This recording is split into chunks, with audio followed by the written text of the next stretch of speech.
మొహరం వేడుకలో మత సామరస్యానికి ప్రతీకగా రొట్టెల పండుగ పిలుస్తున్న బారా షాహిద్ దర్గా పండుగలో పలు రకాల చారిత్రక అవశేషాలతో కూడిన విశేషాలు ఉన్నాయి.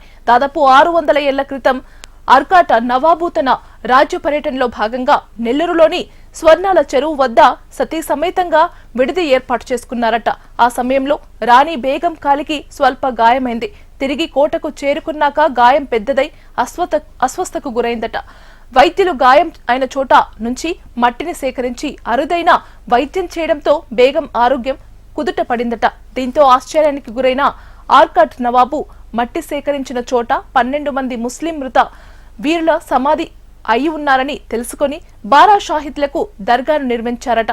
ఆ సమాధులకు గంధం లేపనంతో స్మరించే వార్షిక ప్రక్రియను ప్రారంభించారట.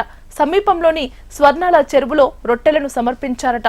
ఆ రొట్టెలను స్వీకరించిన వారికి అనారోగ్యం నయం కావడంతో ఈ విశ్వాసం క్రమంగా ప్రబలింది. అప్పటి నుంచి ఆరోగ్యం, చదువు, వివాహం కోసం కుల మతాలకు అతీతంగా ప్రజలు తరలి రావడం కొనసాగుతుంది. ఇప్పుడు అనేక కోరికలు సిద్ధించాలని రొట్టెలను వదలడం, నెరవేరక వాటిని స్వర్ణాల చెరువులో సమర్పించడం ప్రపంచంలోనే అరుదైన అంశంగా కొనసాగుతోంది.